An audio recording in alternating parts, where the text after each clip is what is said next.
संतप्त मानस शांत हों, जिनके गुणों के गान में वे वर्धमान महान जिन विचरें हमारे ध्यान में। आज देश की जो परिस्थिति है, जो सारा वातावरण बन रहा है, अकेले भारत देश में नहीं सारी दुनिया में कोरोना का आतंक फैला हुआ है। कोरोना क्या है? कोरोना एक कीटाणु है, ये जो ये वायरस है कि जो हमारे लिए घातक है, ज़िंदगी के लिए घातक है, मौत का भी कारण बन सकता है। और उसकी प्रॉपर कभी कोई दवाई नहीं आई है, ना वैक्सीन आया है, इसलिए तेज़ी से वो फैलता है एक दूसरे में, तो सावधानी से हमें उसमें रखना चाहिए। मेरे पास बहुत से फ़ोन आते हैं, बहुत से पत्र आते हैं और लोग ये पूछते हैं कि हमें मार्गदर्शन दीजिए कि हम क्या करें और इस दुर्भाग्य का समय आया है, उसे कैसे शांति से बिताएं। मैं ये कहना चाहता हूँ कि इसे दुर्भाग्य की बात क्यों करते हो? ये सौभाग्य की बात है कि तुम्हें सारे कामों से छुट्टी तुम सारी ज़िंदगी ले नहीं पाते। कितनी ही कोशिश करते, लेकिन तुम 2 दिन शांति से घर पे बैठ नहीं सकते हो। अपने पर्व आते हैं, विद्वान आते हैं, तो भी हम शांति से दिन भर निकलते नहीं हैं। और इनको आपको इतनों दिनों शांति से घर में बैठने का अवसर मिला है, स्वाध्याय करने का अवसर मिला है, तत्व ज्ञान चिंतन करने का अवसर मिला है। पूज्य गुरुदेव से के प्रभाव से जो तत्व ज्ञान हमें प्राप्त हुआ है, उसके स्वाध्याय का, अध्ययन के, मनन का समय का हमें जो समय मिला है, उसका हमें उपयोग करना चाहिए। देखो, चिंता करने की बात बिल्कुल भी नहीं है।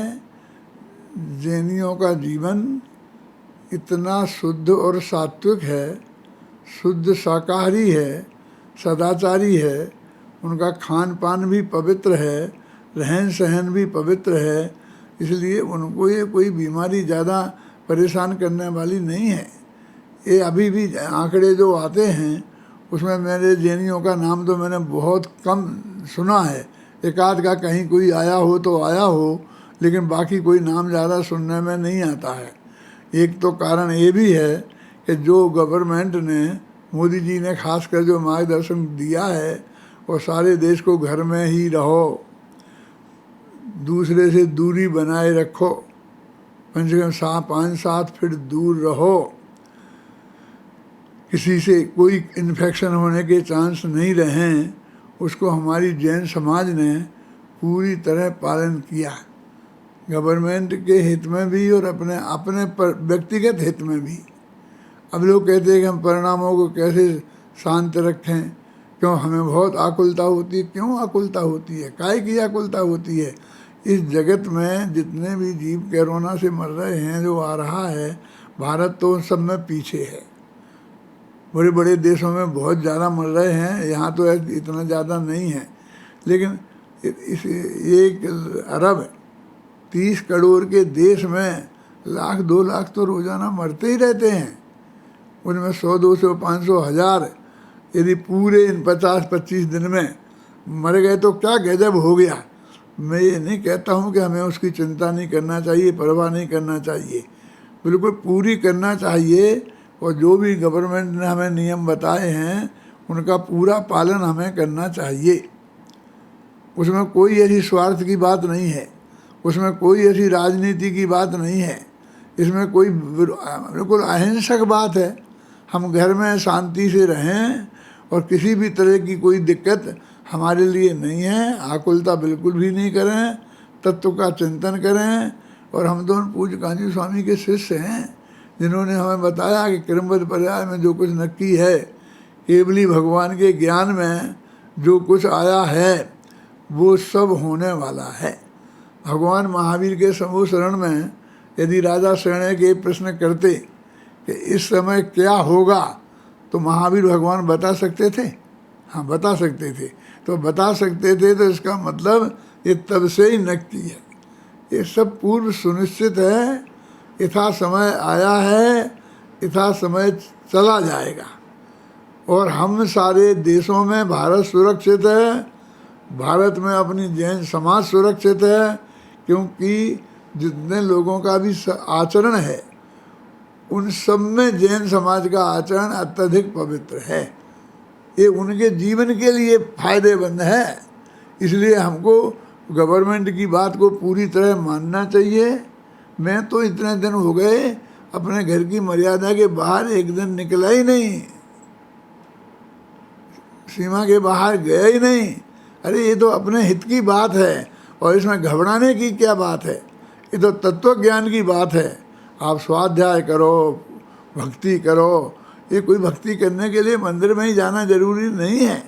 मंदिरों को बंद किया है। आपने देखा मस्जिदों में जहाँ लोग निकले तो कितनी कितनी तकलीफ हुई। अब इसलिए भी एक समाज का कर दें और एक का खोल दें, ऐसा तो गवर्नमेंट कर नहीं सकती। और जहाँ मंदिरों में जाते हैं तो भीड़ इकट्ठी होती ही है, तो 5-7 हाथ दूरी हम बनाए नहीं रख सकते। इस वजह से उन्होंने सामूहिक रूप से मंदिर में जाने के लिए मना किया है और मंदिरों को उन्होंने बंद कराया है। तो ये मत समझो कि हमारा धर्म ग्रंथ सब बिगड़ गया। हम तो स्वाध्याय करें ना घर पर हम, और आंखें बंद करो तो भगवान के दर्शन हो जाते हैं। अभी आप आंखें बंद करो, सोमेश्वर के दर्शन कर लो, महावीर जी के दर्शन कर लो।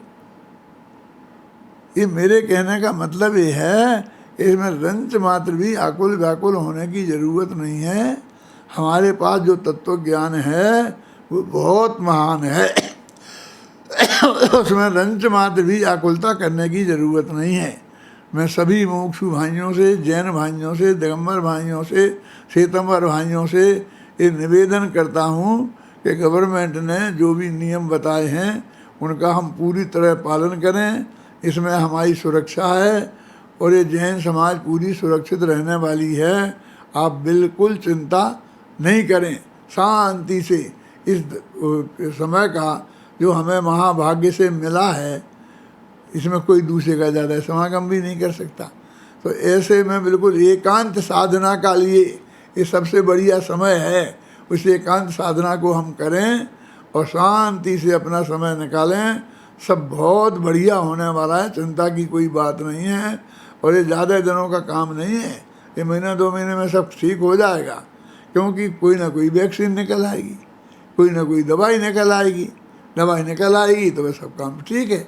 अभी जब दवाई नहीं है, वैक्सीन नहीं है, तब तक हमें चिंता करने की ज़्यादा ज़रूरत पड़ रही है। इसलिए सभी लोग अपने को ये जैन धर्म के कोई विरुद्ध है ऐसा मान कर कि गवर्नमेंट ने जो काम किया है वो हमारे धर्म के विरुद्ध है, ऐसा मानकर विकल्प नहीं करें, चर्चा भी नहीं करें। एक दूसरे को इसी बात के लिए समझाएं कि हम उस मर्यादा में रहें तो वे शांत रहेंगे, उन्हें कोई तकलीफ होने वाली नहीं।